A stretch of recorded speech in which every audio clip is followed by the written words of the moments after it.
I'm Anas Alwindawee. I'm originally from Iraq. I have recently relocated to Turkey like 10 months ago with my family. I'm working in the ICT sector since 10 years. Started in telecom operators, then moved to IT firms. We are mainly doing in PWorks automations for the telecom operators. So that's about me. Let's jump into the content. So today, what I'm telling you about, it's more about that the IT or the ICT working environment here in Turkey. Me as a foreigner, when I moved here, so it was like quite interesting for me to know how the environment it is and how can I adapt here. Will it be easy? So I did some research. Also, like it's from my, let's say, that's from my eye, how I see it. That's my experience. So let's jump in. So one of the important things here in Turkey, I have seen like most of the IT firms, they are coming in groups and they are working in some places. They are calling them technoparks. Basically, technoparks are places it's been established by the government, or sometimes it's semi-private. Then like most of the IT companies, startups, they come here, they rent places here. It's very affordable, and like they are having many utilities and many stuffs here. So one of them, it's Istanbul Technopark. It's the place where I work. Same one, it's in Izmir. They call it like Izmir Technopark. Another one in Istanbul, it's called ITU Technokent. So like the way I see it, like ICT working environment mainly in Turkey or in Istanbul, specifically it's in such places. I mean, like if you want to meet IT guys, get know firms where they work, they are here in that places. And by the way, like if you just put in Google or in Yandex Technokent or Technopark, you're gonna find like many places. Like I can say basically, in every city or in every governorate, there is a technopark, maybe one or two. Let's come to another option. It's here for the IT firms. It's the co-working spaces. One of the let's say main players in that field, it's Workington. Sorry. So it's not so it's blurry here somehow, but like also they have many locations like around Turkey. So maybe someone of you, he works for a company from abroad online, but he wants a nice place to sit there and work and maybe get some services from there. So like co-working spaces also available here in Istanbul, and I have had some visits there. It's real nice. One of them, it's in Ataşehir, called Quick Tower, and there is this website coworker.com. You can search in Turkey like whatever like co-worker places here in Turkey, it's available. Let's come that, I mean, why Technopark is important. That's as I said, like that's from my eye, that's my experience. So basically like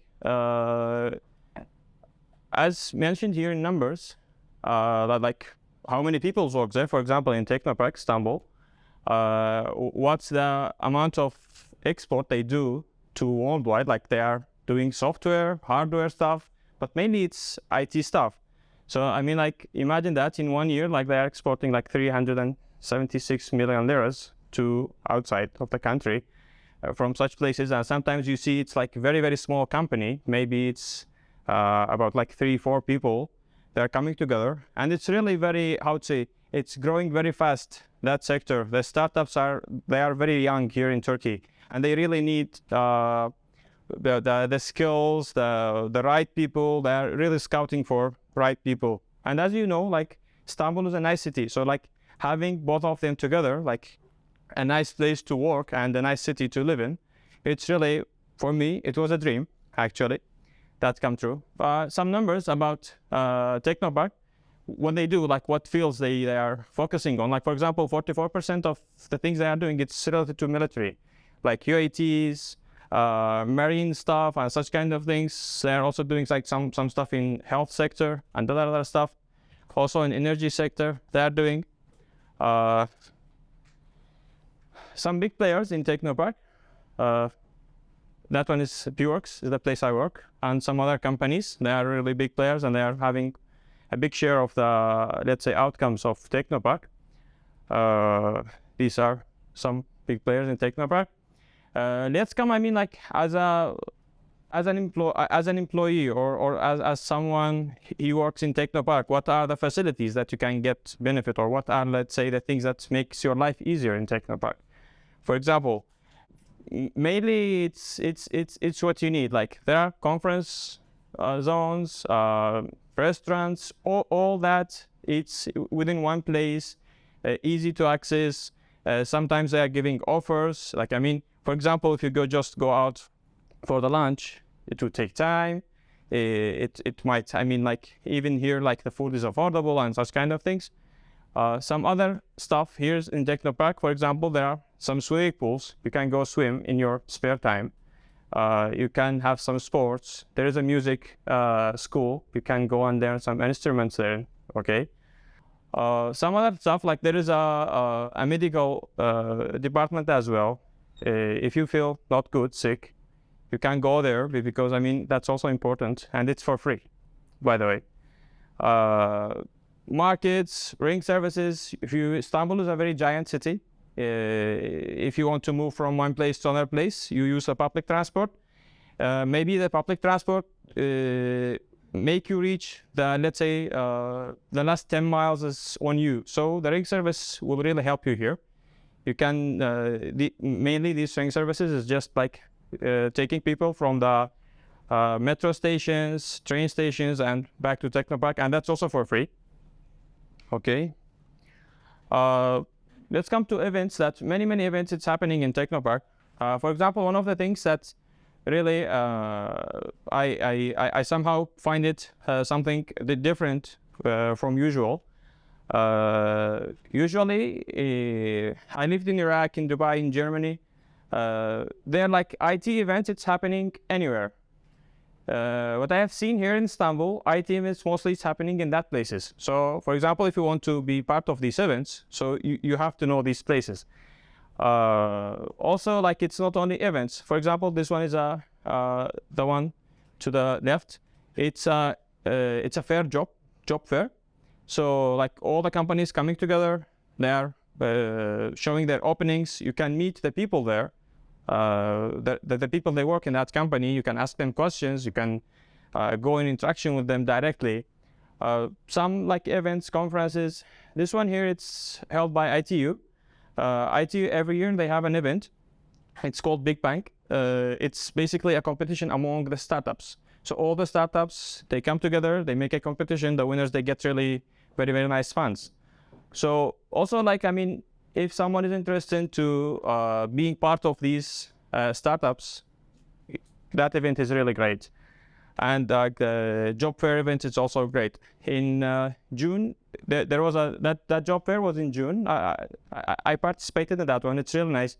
You really get to know people, meet like sometimes you meet executive people of the company, and you can go and discuss with them. And because it really matters, you need to know who are the people you're gonna work with them.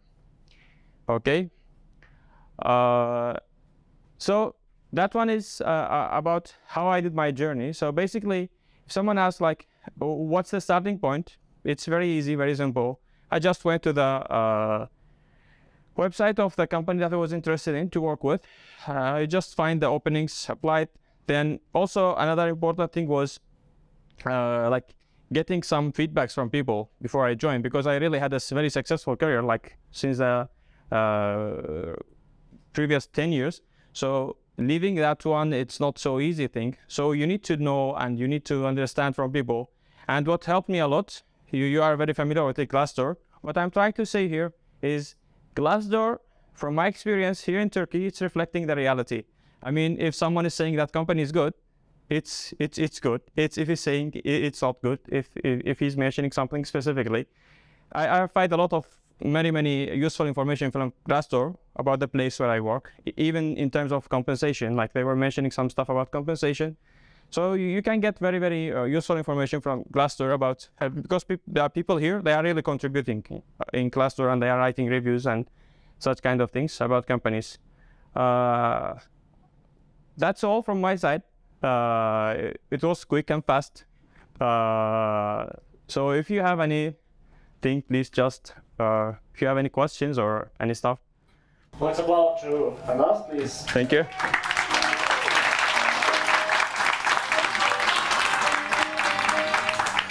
My question is, how important is it to speak Turkish? Do you speak Turkish?